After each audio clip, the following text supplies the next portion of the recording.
Welcome, brothers, to the most insane challenge yet. It's the 4-man, well, technically 1 woman. Actually, technically one of them kicks. I've ruined this. The 4-man punch party, technically 1 woman who kicks. Let's talk about the cast of characters. Wallhacks, our warrior, hailing from Tristram, NYC, will be playing Muhammad RNG. Our second character, Garrick Wildspook, will be playing Apollo, the sorcerer of the group, hailing from the land of fire and ice. Our third character, Equal, aka Gore Fourfist, a warrior from Canada. And lastly, I'll be playing Mike Thyssen, our rogue. And the rules of the run are simple, guys. The 4 of us defeating Diablo. And what weapons can we use? Our fists. Well, and our feet. So here we are in town. The crew is assembled. We are dropping all of our starting equipment, and we're heading down to the depths of the cathedral to see what kind of damage we can do with our fists. Not very much, I'll be honest. So this was organised on the Discord. Thanks very much to the guys for volunteering for this. We'd basically just met at this point, so team cohesion was at an all-time low. It's worth noting about the footage immediately. I'm really messed up recording this, so big shout out to Wallhacks for lending me his footage. We'll get to see it from a warrior's perspective, which is much better anyway. So the first thing to point out is these little pips you can see above there. Every time one of those is filled in, you can see that one of us has got the hit on the creature.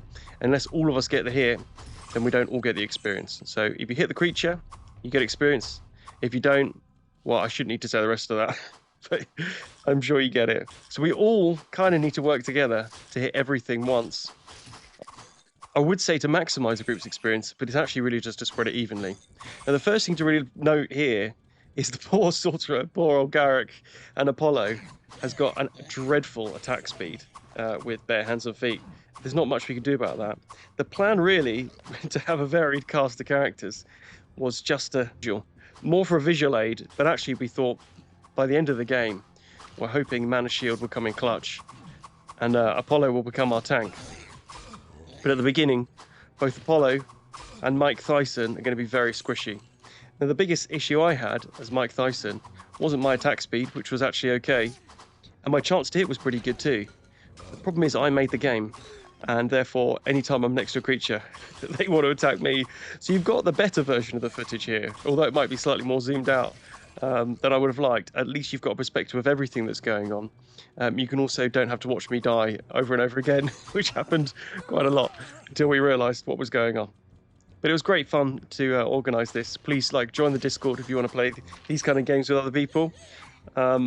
Whether or not we succeeded, you'll find out. But optimism was running, well, moderately high to the point where we were charging in. We were maybe taking a little bit more damage than we should have done at this point. But you can see we're not really working that much as a team at this point. But that will all change. You can see there we've left Apollo to get absolutely wrecked by the Calcium crew there.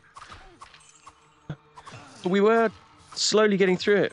We weren't maybe that confident at certain points. So maybe the first kind of time we recorded this, we did this in 3 sessions. So sometimes we had to wait quite a bit of time. That's more my availability than the other guys. So 2 of these guys, of course, from the other side of the ocean. Poor old Apollo probably had the hardest time of all. Garrick, being in Finland, it was a tough time zone difference for him. But look, we're getting a first level up.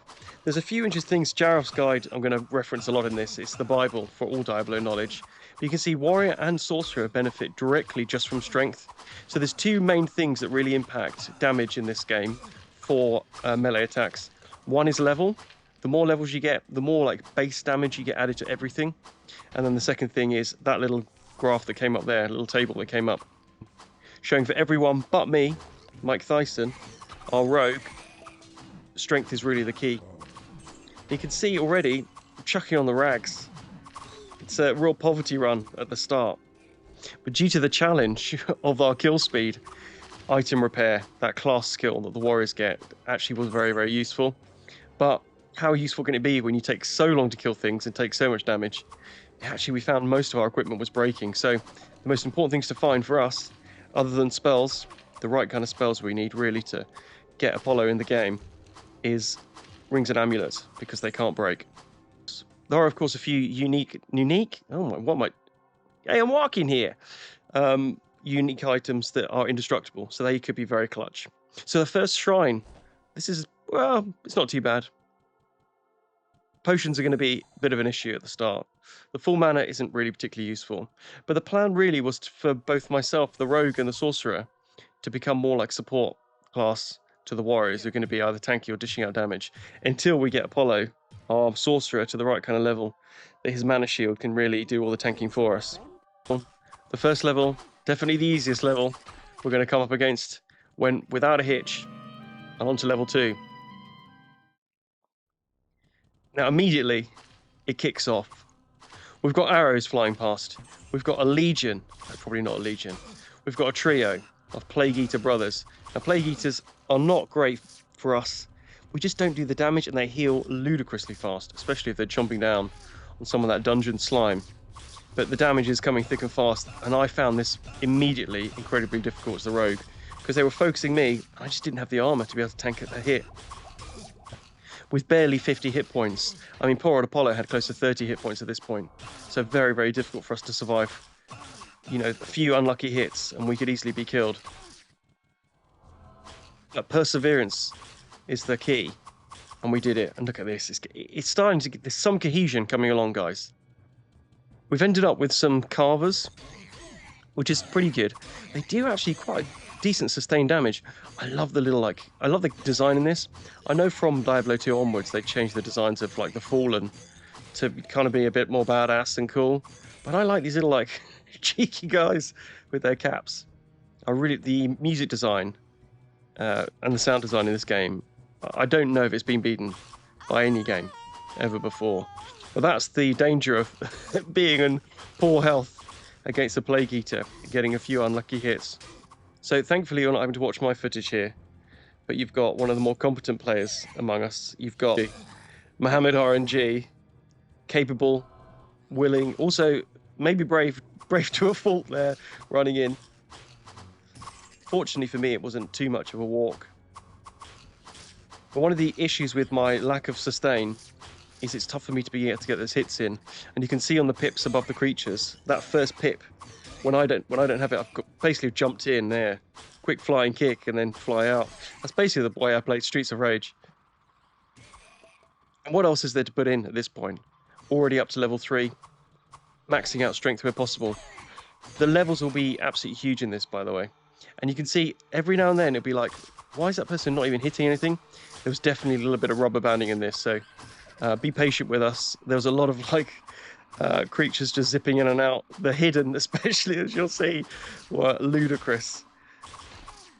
Talking of ludicrous, we're coming up against our first, for those eagle-eyed amongst you, right by the steps, you can see this distant light of the hero. So we're taking positions. Limbs. The wall of flailing limbs is formed. And only a beast would be a fool to walk into it. Now, unfortunately, in this particular formation, we're not all getting the hits in. There was a lot of like learning here. We were hoping they were going to like filter in, but you can see only 2 of us really getting hits. So Blaziken the Slasher, our first enemy champion to take on. Not a huge amount of hit points. And actually, what's interesting about multiplayer is the hit points don't change. You don't get really any more. The difficulty is you're all sharing experience, so you are going to be a much lower level for the area than you would be if you were soloing a lot of this stuff. But 18 damage there is very, very high. Up to 18, should I say. There's a good chance he's not going to do that, you know, 3 times in a row. But that will be enough to kill me. So I am having to like jump in and jump out where I can. The most important thing about the champions is they always drop a magic item.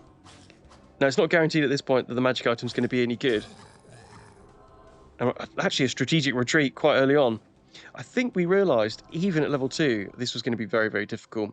Most of us discounted the idea of being able to get past the caves, but we weren't going to be dissuaded at this point. Yeah, and I don't know why, I must have tripped over something there. But yeah, the hidden were notorious for kind of lag, skipping in and out. Sometimes they've managed to jump over a wall of people as well, which would be interesting. But they were very, very difficult. We didn't really have the sustain or the hit chance to be able to keep going and keep them stun locked, which when you've got almost any other weapon in your hand, It's so much easier to do that, and that's kind of the way you have to beat them. I mean, again, for the eagle-eyed amongst you, you'll see some of those scavengers have got some blue text. Our second enemy champion rears its face. I'm not sure. Well, it must have a face. It's definitely got teeth. Shadow Bite. Again, the damage potentially is very low, and the health is not that intimidating. A lot of these scavenger type creatures aren't that much better when they're in hero form. They're real dangerous. They come just in such a big pack of them. But we've managed to stabilize in this little room slightly. But there's plenty more to fight out there. I can see some arrows coming in from the north. It's very, very tough at this point with no armor whatsoever to have a sustained attack against an army of archers. Once they see you, man, it's tough. You can see one of the great items we found very early on, which is the Staff of Heal Other. A massive boon. We had to be a little bit cautious when we held onto it, because it's very easy to accidentally bonk people on the head with it. And that was not allowed by the Pugilist Party. The Pugilist Alliance did not allow us to use any melee weapons.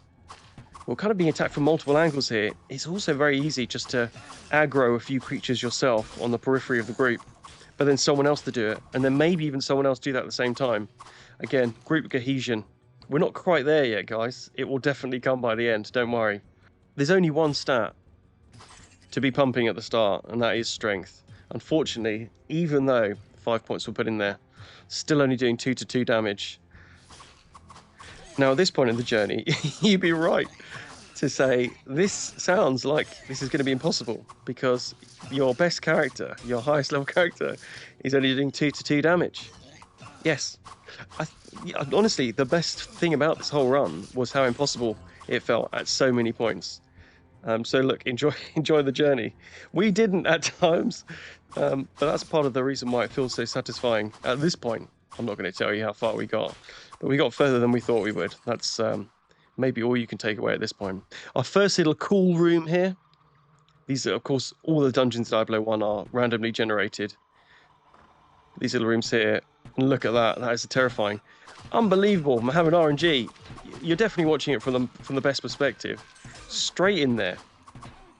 Now I am basically jumping up and down, dodging the arrows, because as soon as I get in the room, they hate it. Absolutely. Look at what that woman's wearing. A woman in here. This is a sacred room. Imagine that's what skeletons sound like. They do in this particular floor anyway. What else are we going to put into? Strength, surely. Actually, survivability is starting to become a bit of an issue. And our first magic ring here. This is kind of all of the loot we had at this point. The only other thing really was a cap of magic, which Apollo was holding on to. But the best thing was a ring of might, an incredible find. So look at this. Wow, 9 to strength. So that was going to be really good. We all tried it on to see if it upped our damage enough. And Apollo had the best benefit. So let's get on down to level 3. Man, what an exciting start. Some of us may be more excited than others, as you can see, but that is the sight you want to see. We desperately need, every time I saw 50 gold, I'm like, oh, that's another potion. But there's a few cool things here. First thing is rotting carcasses. These zombies is actually probably one of the better creatures for us to have to fight against. They don't have a very high attack speed, and they've certainly got a very low walk speed, so we can kind of pick them off at leisure. And it means we can always all get in there and get a hit as well, which is a big, I'm literally saying that as it's not going to happen here because we're not concentrating. And this was probably the worst thing that could have happened. Hidden. I actually didn't realize the hidden could spawn on such a low level. Like the first few levels, you could get so many hidden, but this was absolutely impossible.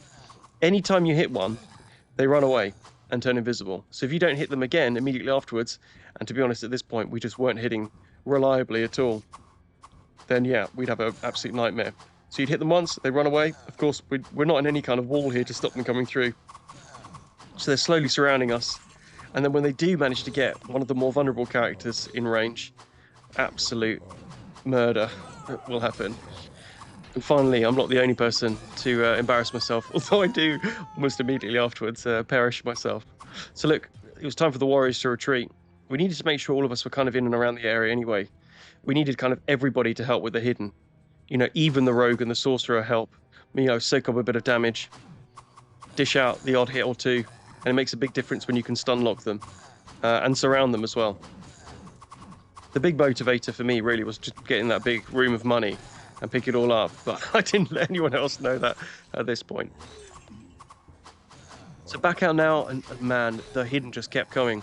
This is a very big open area, so it's very dangerous just to try and get a respite and move a few tiles away and end up pulling a huge pack from some other part of this massive room.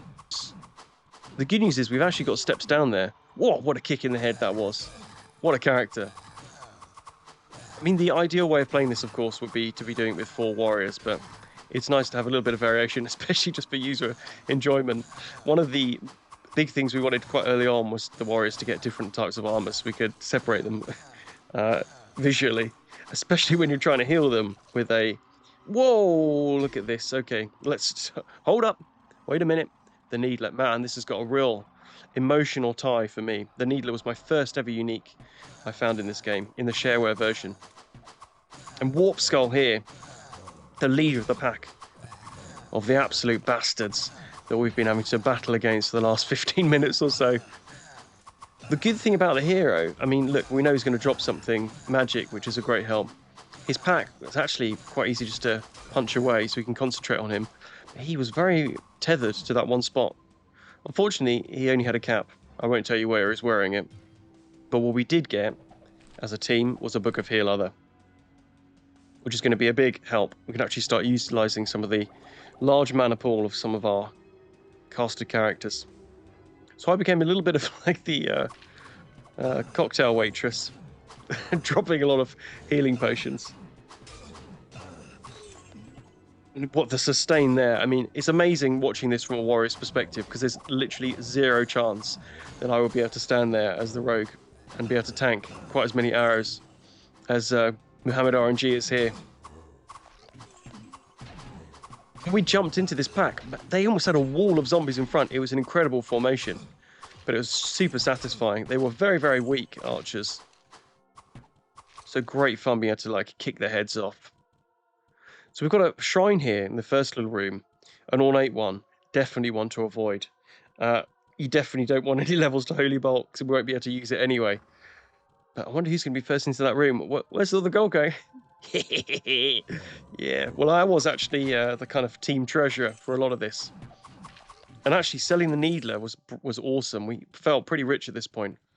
And with our kind of lead character here, getting up to 4-4 damage, so that made a massive difference. When you're doing 3-3 and it jumps to 4-4, it's big. Showing some of the spirit that we'd expect from him.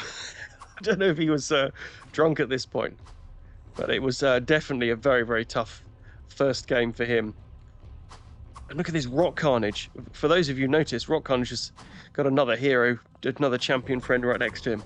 But pretty decent. When you're only doing 4-4 damage at the max of your party, and you're not hitting every time, and the guy's got 102, a ludicrous health pool, and the damage up to 24 is very, very decent. So my job here was really to keep his good-looking brother out of the way of everyone else. I didn't do the best job, but what we did get as a reward was the split skull shield. Again, we can't use that, but we can sell it. And it was Gore Tongue that I was avoiding being licked by. A massive hit point pool there, 156, but no match. I actually had to stay out of the combat, because as soon as he turned around to me, I would end up doing an Apollo. That's not fair at all. I actually died more than anyone else in this run, and I had a much healthier hit pool than the sorcerer, so I'm throwing shade where I shouldn't. But a few decent magic items. Few, maybe these days, not very PC magic items. And look at this. I switched to my character view here as potion seller, and you can see the glory of that shrine. We felt rich, powerful, sexually aroused at this point. That's maybe not true for everyone, but it was time to jump in to our quest, which is this little cave. And what was interesting, what was testing here, was really the Flesh Clan. So the Goatmen here, the Flesh Clan are the entry-level Goatmen, and I was absolutely terrified. My prediction was that by the time we get to the Catacombs, it would be impossible. because the goatmen would just absolutely ruin us. They were manageable, I'll be honest, individually. But in a group of 4 or 5 of them, I've got a feeling we might have some problems. Our job here, really, Arkaine has been using this as a toilet for years by the looks of it. And it is whatever he's been drinking. Summoned this unholy crew. I mean, you can just get an idea then of the Flesh Clan Archer and the trouble we're going to have pinning those guys down. The AI for the archers, for the Goatman archers, is horrific. Especially when you've got a poor chance to hit and not much damage. Very difficult to pin them down. And man, the Flesh Clan, they were hard. I mean, this is all of us here. It's going to be difficult. The benefit of doing this quest, other than seeing that and tidying up Deckard's mess, is the Ring of Truth, which is going to be a very decent boon for one of us. But here we are, down now to level 4. Decent progress, but we were very scared, I'll be honest, of what we're going to come up against. The good news, other than the fact we had Bone Lashers, which was very bad news because of their high damage, was this mysterious shrine. So it's +5 to a random stat. We really wanted it to be strength. And look at that. +5 to strength. You can also get a bit of a hint as to how much fun I was having at 2-2 damage. Slightly undecided at many stages of this what I should be doing. Once I realised I was having such a difficult time of it, and here's a great example of me getting completely stun-locked by 1, and we've got a massive group. Again, I did not realise Flesh Clan could appear on this level, but even the warriors here having an absolutely torrid time of surviving against this onslaught. This felt impossible, and I think we immediately called for the withdrawal. You can see poor old man there, but only one brave warrior could do what needed to be done, which was lure them away. An incredible sacrifice. If he could sustain here against one Flesh Clan for long enough, the rest of us could come in from behind like cowards. And there you can see the glimpse of a scantily clad rogue running away almost immediately. But in the background, I assure you, things were happening. We just needed to hope that Mohammed RNG could hold out for a little bit longer. He can't, he's out of potions. They're desperately trying to cast a portal in time, and just in time. Before death overtook even the strongest among us. With enough of us sustained damage, one of the Flesh Clan we could kind of stun into oblivion. And there's a lot of loot on the ground, and that will be from more than one death from the crew here. I'll be honest, I didn't think we could do it. The classic Apollo moment there. We're not sure whether he was role-playing as a man with dementia or not, but his love of barrels was something really to be proud of. An incredible addition to the team. And a level up here to level 7, huge. Now with 4-4 damage, we know, because we used to kind of share the Ring of Might, to see, okay, if I were to put more points into strength, would it make a difference to my damage? Oftentimes, it actually didn't. Level was a very, very big part of making sure that the damage was high. We needed to make sure everyone was getting enough experience. And this is just a good example of lag. There's not much we can do there. It looked like there was a gap. To me, there was still someone there and it wouldn't let me move through. So a little bit of lag. To be honest, the version is actually incredible. I remember playing this years and years ago, maybe decades ago at this point. And yeah, 2 decades ago. And the multiplayer was, well, it wasn't great on dial-up, I'll be honest. But this works very, very well. So really, I recommend you give Devolution X a go. Once again, we had to retreat. The portals became an absolute clutch here because we could all maybe put portals around in different areas. It gave us a great opportunity to kind of regroup in different areas and maybe just like start pulling packs, smaller packs of the main pack of creatures that may have caused us to, you know, throw down that portal in the first place. But I played the shareware version of this game to absolute death. I even played it multiplayer when you could only play the warrior up to, you know, maybe it was just level 3 of the dungeons you could get to. Up to the butcher, I think you could.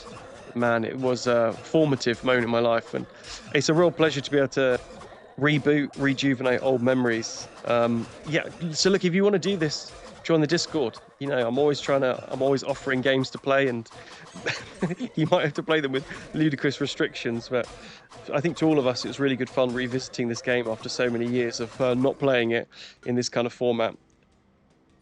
It's still incredible the way it's been crafted. I mean, look at this pack. This is so cool. All these blinks. I mean, what kind of when do you get combat like this in any modern Diablo game? You don't.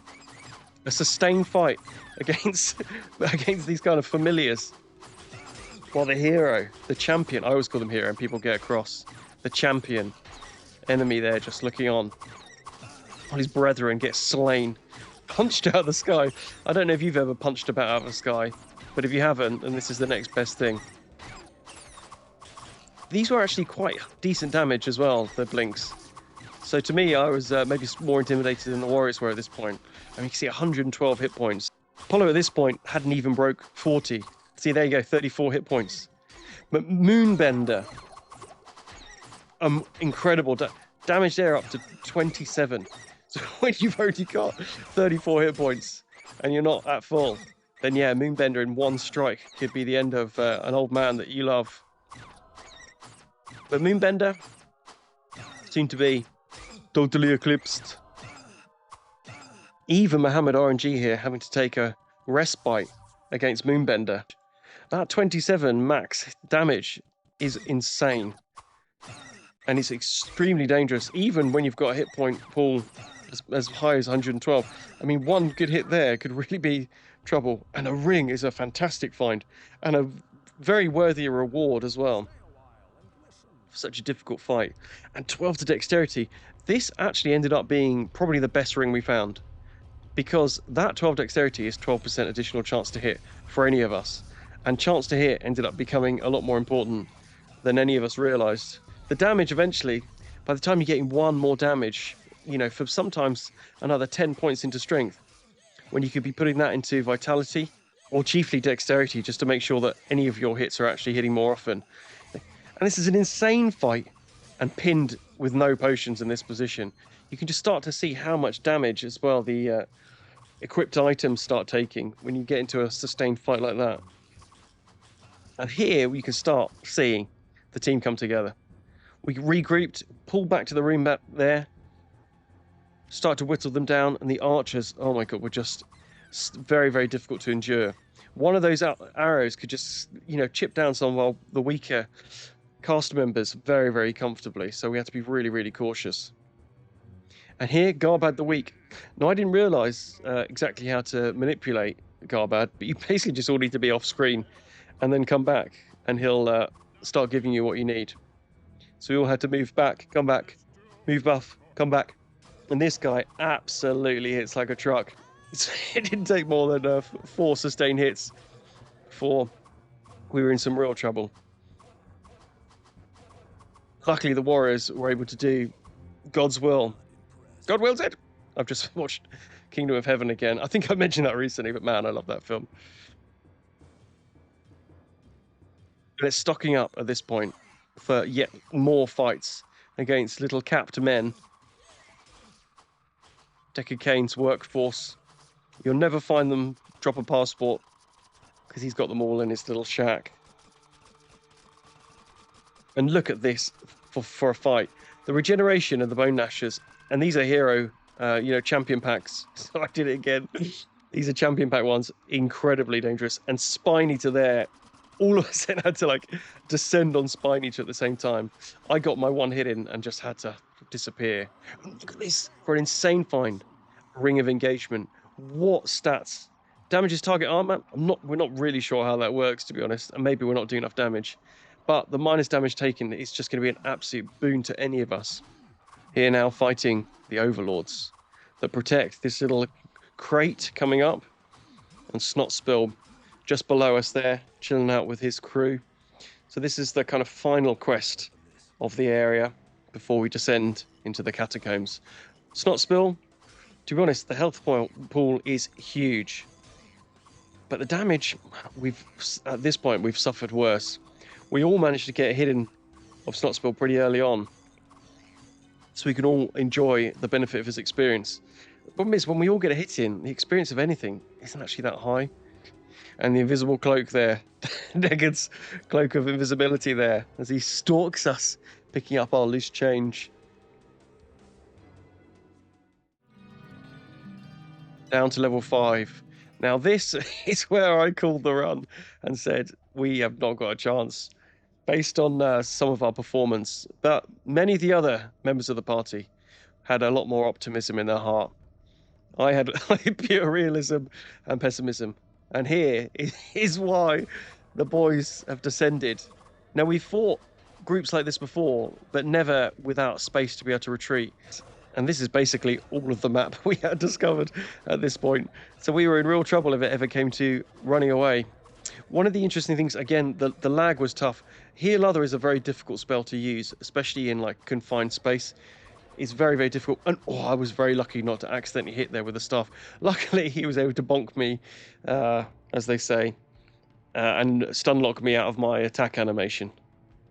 And we were pretty scared about what was going to be in the rest of this room. We knew we had to clear it. It was going to be too risky. And archers there are not great. Got to say, I love like the dirty ambiance of this place. It does feel very, very different to the previous area, but not so far away that it couldn't kind of be older and built underneath. I think it's a really, really good like design decision. It feels grimy. I love the way the walls are just like falling apart. Looks so cool. And with the room cleared, I was impressed, amazed. Oh, and a scroll of infravision. Fantastic. Especially I can see the flickering of an enemy hero, an enemy champion. I did it again. An enemy champion down the bottom. So maybe an infravision scroll could be useful. Yeah, I was talking about how difficult it was to heal. Ignore the fact that I deliberately hit that staff over his head as a warning of what could happen if he tested me too much. This is a really cool little fight here as well. So yeah, it was difficult to kind of cast spells on one another, mainly just to heal with the Staff of Heal Other, because it gets very difficult to pick people out. Maybe it's the kind of resolution that a lot of us were playing at. I mean, this would be extremely difficult. I was slightly closer in, but it was still extremely difficult to pick people out in a crowd. And with a little bit of like lag and delay, although I felt like I was kind of on top of their hit points, in reality, when you're looking at it from the other person's perspective, you're like, why aren't they healing me more often? But to me, I'm like, okay, looks like I'm healing them up. But actually, quite often I was not healing them fast enough or as often enough. It's something you only really realize when you watch it back from two perspectives. Foul Wing here, look at that hit point pool, 248, and the damage now, the base damage is getting very, very high. So we've got 12 minimum damage here, so we have to be extremely careful. Some of us basically running as soon as we get hit a few times, but a little strategic retreat here. I think let's bring them back to the safety of the room. I did not hit her. I did not. That's my Tommy Wiseau impression, by the way. I have met him. If that's an interesting story, but that's maybe a story for another time. I embarrassed him in front of a group of about 1,000 people, and he wasn't happy. But I will tell that story. If this video gets, I don't know, 100,000 views, I will tell you the story of how I shamed him. Yeah. But we're talking about Foul Wings. Foul Wing, with enough sustained hits from all of us, would eventually go down, but my goodness. Luckily, I jumped in just in time there so we can kind of share experience, but actually, the battle's not over. What a tough character that was. I tell you what, nobody's ever said Foul Wing is one of the toughest characters in this game. Oh, but these rooms, when you get a room full of flesh clans, oh my goodness. Your heart sinks. You know, some of these guys can dish out so much damage so quickly. I managed to lose a game save, one of my early Diablo characters, from accidentally saving on single player. Oh my god. So at this point, I'm like, it's over, guys. It's over. Just retreat. Let's go. Tristram is lost to us. Let's leave the town. We've cleared out a few levels. They've got enough time maybe to pack their bags. We're out. We've got to get out of here. There's no way we'll be able to beat this many. I'm getting stun locked there to death. Will I even be able to retreat at this point? There's no way we can fight anywhere close to this. And we escaped without all of our equipment by the skin of our teeth. Even buying a book of heal or other with our dwindling resources felt tough. Now look, in multiplayer, all the areas are unlocked, so you can kind of go to these different areas, but you do need to be a certain character level. Unfortunately, we weren't all level 8. Now Maharad RNG at this point was level 9, so he was able to go, along with our other warrior, Gore Fist. So our warriors are really having to do this as a duo, approach the dungeon from a different perspective. Maybe, just maybe, there was a hope that we'd be able to approach this from a different angle. We had to quickly check if this was even feasible. Fortunately, between the two of them, they could actually take out a flesh clan or two, as long as the fight didn't go on too long. We reloaded the town a few times, got a scroll of town portal, the party reformed, and then this doorway became absolutely clutch in our survival. Filtering the creatures one by one, still a very, very difficult fight. Very, very difficult to sustain. For a rogue, they're absolutely getting bashed in the head. They're brain damaged rogue. I mean, I tried to zip in every now and then, but to be honest, I wasn't a huge amount of help, other than trying to heal where possible. I had managed to pick up a book of healing myself at this point, so that's why you could see me casting an occasional spell. With a limited mana pool, not much you could do. I look like the old man even got one there, incredible. And again, the old Vulcan shoulder slice. It's making me very nervous getting back to the original area here. The main thing we want is to main thing we want to do is close that door. Somebody close that door, please. Luckily, there's always someone sensible in the group. Stop the blinks coming in. And we're able to reform slightly. And you can see some of the equipment there we've managed to procure. So there's a little bit going on here. We're actually stacking up pretty much everything on one character here for the shrine that's about to come up. So holding on to as much as humanly possible. We had to research whether the staves would be recharged, and unfortunately they weren't. But yeah, the religious shrine, which repairs all items, was a fantastic benefit for us all. And you can see there the armor of all of us combined. A lot of the reason we're repairing some of those items which we can't use is just to improve its sell value. And now we've got probably the best part of this particular level of the dungeon. We cleared out the room just to the north because we realized we hadn't. We thought we'd do it quickly. It was super heavily populated. Before long, we were back here against these horny boys.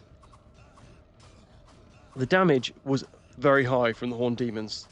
We had to be extremely careful, and you can see a lot of like repositioning and retreating going on. But actually, once the first one fell, we were bolstered with confidence. And because of the kind of like size and sustain, we were all able to get hit quite comfortably.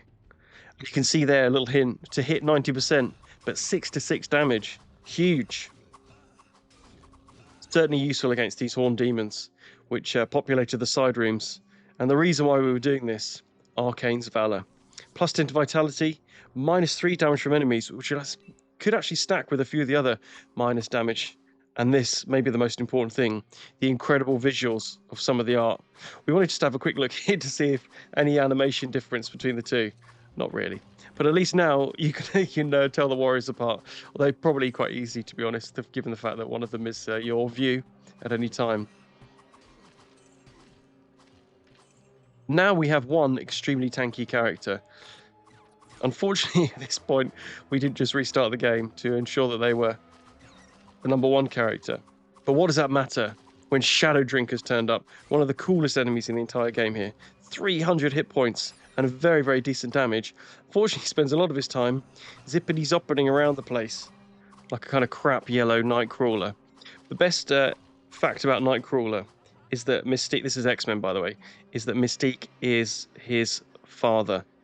Mystique being a woman who shapeshifted at that point into a man, impregnated someone, and had Nightcrawler as a child. Fun fact, last room here, real anticlimax. But that was actually it for the first session. What an incredible journey we had so far. It was at times impossible, but we did it. So clearly it wasn't impossible. But we decided at that point that the best thing we could do is to do a little bit of a solo adventure before our next journey together. And that's why you've now got the pleasure of my footage, a solo adventure into the dungeon again at level 1. Now we'll zip through this quite quickly. You can see the eagle-eyed will be able to see my incredible password that I put on there. Don't go back and look at it, it's not that good. But you could hack me pretty easily. Don't though, please. But what a pleasure coming back into this area, which used to be a little bit, come back here, a little bit difficult. That's it. We could really start absolutely kicking ass. Have you ever seen, this is like a Jean-Claude Van Damme fight scene, this. I take your bony arm, I kick it off. I actually can't do well, now we all know I can't do a Jean-Claude Van Damme impression, but we've all got stuff to work on. But a lot of these fights were particularly interesting, I'm afraid, so I'm not going to make you suffer too much of this. But the quest goal really was to get experience here, and man, it was so much easier getting experience on your own. Ornate shrines, so you can remember in Diablo 1, ornate, sacred, these are the plates you can get in Diablo 2. Those are the 2 to avoid. But abandoned shrines, oh, chef's kiss, 2 dexterity for that bad boy. Also the loot, my goodness, so much of it. And I became a real librarian.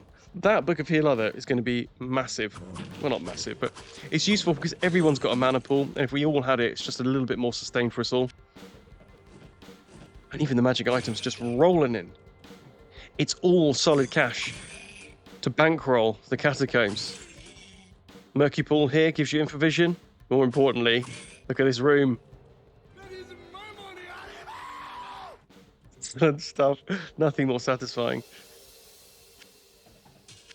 Having to make a lot of space here. It feels like I'm kind of throwing money on the ground. But the magic items, you know, are going to be worth so much more. And an eerie shrine as well. Very lucky with the shrines, really. These are just all great stats for me to have. So unfortunately, a lot of the magic items are really quite bad, as Decade will attest. Bow of Magic is fine, that's going to be worth something. A little bit more damage and a quick attack. None of them fantastic, but bolsters the coffers. And we're up to 35 strength, 4 to 4 damage. Maybe that 95 to hit is what's really helping me more than anything. 95% chance to hit because my high dexterity. Level 2 now. Experience rolling in. And even at this point, I'm pretty overconfident. I'm charging into rooms. I mean, I'm charging back out again. But the thought is there. I'm quite decent posturing, like good posturing. Maybe more like a Seagal kind of character at this point. Anyone seen Richie? Clearly no, another impression I can't do. But there you go.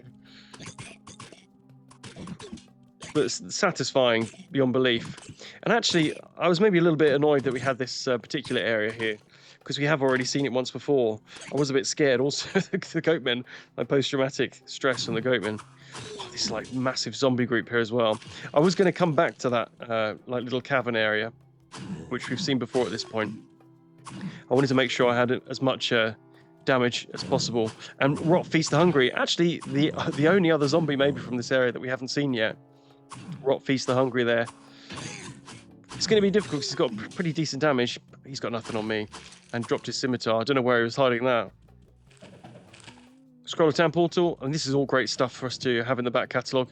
Book of Telekinesis may be worth selling. Could be useful to recover items though. And this could be pretty bad. Corpse Axes have pretty high sustained damage. The doorway is going to come in clutch, I'm sure. And hopefully, at least we're going to get some pretty decent experience. But whoa, the damage is incredible.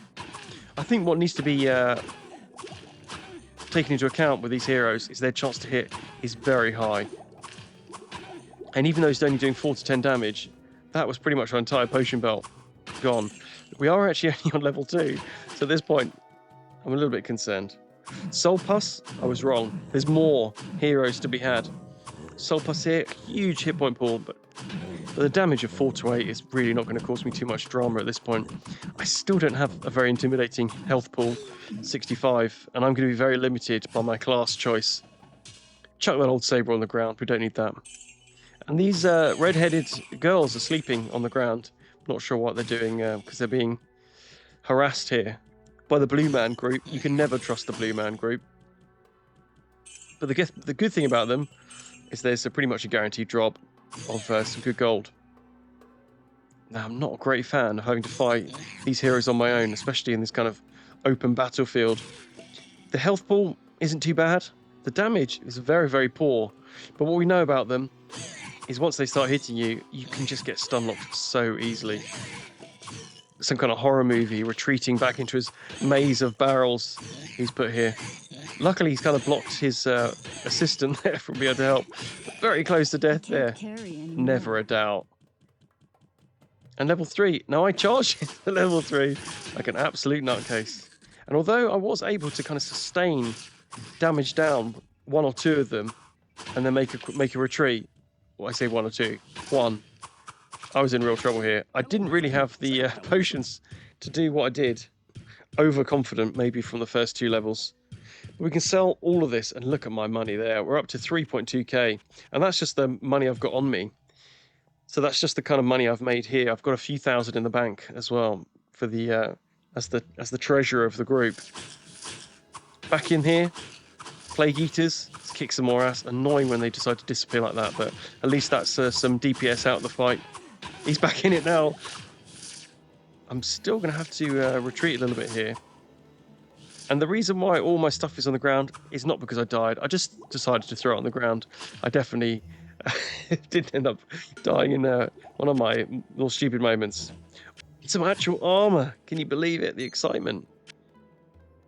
I decided to put it back on just to... yeah, I got nothing. Duels, absolute pleasure. Corpse captains, not quite so much fun. And horrors, yeah, I didn't really want to see horrors, to be honest. It could have been maybe worse. Hidden would have been a lot worse. Luckily, the health really doesn't hold up against a roundhouse kick. The damage is still pretty horrific. So we've got to be quite careful, especially with a few of them taking that too much sustained damage. Each one of these potions really takes at least 2, maybe 2.5 to fill up my full hit point pool. Let's kick this librarian to death. And there's another librarian. It's your final chapter. Let's see what they've got. Book of oh, nice. Book of Healing. That's going to be great. I'm going to use that straight away. I thought I had it before, but actually it may have been the Book of Heal Other that I'd added to my character earlier on in the run. Loving these flames, by the way. They just look incredible. It holds up so well graphically, I've got to say. Now, the reason why I'm being cautious, so I can see, blue titled Blue Man group, trying to cover themselves in red paint, but we know what they are in their heart. Troublemakers.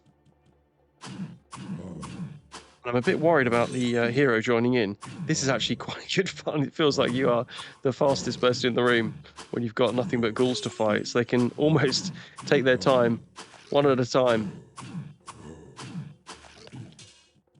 And it's Rock Carnage again.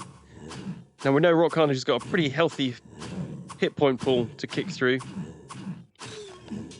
The damage I don't think was too bad either. But actually, no drama there whatsoever. There were moments in this run which I honestly thought this is impossible. And then you finally overcome it. And when you come back again, it's really, really like, yeah, I can do this. Like a healthy journey for the hero. And we're actually up to 5/5 damage now and a 100% chance to hit. So at level 10, the reason why I'm still putting points into strength rather than just pumping dexterity, by the way, I just want to make sure I can use the breastplate and the splint mail if they come up. And saying that, as soon as that happens, I get this absolute madness. What is that? Some dirty rags, but they look incredible. This was quite a funny anticlimactic room as well. Like, where is everyone? The Calcium crew must have gone out to lunch. But this is really what I was looking for, that scroll of identity. Becoming an absolute librarian myself at this point too. Just checking what spells. I have actually already used a Book of Telekinesis, just because I couldn't be bothered to go back down and store it. And another Heal Other. That's going to be a fantastic boon to us. Maybe more importantly, I should get on and identify this. The Torn Flesh of Souls. Oh my god, it's incredible. So we've got decent armor class for rags, 10 to vitality, and that -1 damage to enemy. But actually, it's the indestructible that makes this the most clutch item possible. Because repairing items in this game, in this particular mode we're playing, is probably one of the hardest things about the whole run. Because no armor lasts long enough for you to be able to get attached to it. No room. I've actually got too many books to know what to do with it at this point. So it might be worth just reading one of these Book of Heal Others. Because we're going to need the multiple healers potentially at some point. Selling what we can. We found a lot of absolutely dud items, unfortunately. So we'll let someone in town, we'll let Wirt have a play with those. And the Plague Eaters here, this was a pretty scary moment, to be honest. They can encircle me if they need to.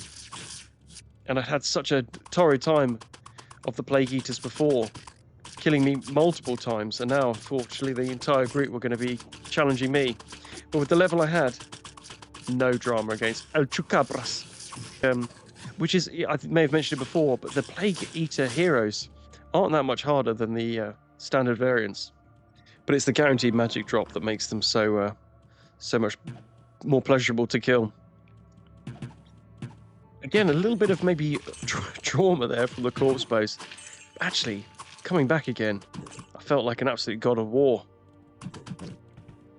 Maybe soon to be humbled by the ludicrous number of them, but actually manageable. Now, the Blinks still had a huge damage output, and they were very, very difficult to fight. Much like the Hidden, they have this irritating AI where they like to run away after starting to get hit. So here you can get some kind of idea how annoying it is trying to... I don't know how many times you, personally, have tried to kick a bat out of the sky, but it is not easy. When there's 3 of them, yeah, it was tough. I was going to show you that whole fight, but it's about 3 minutes long. Horrid, absolutely horrid. And then coming up against this, I'm like, oh, I thought there was maybe like 4 or 5 in there. No, there's about 20.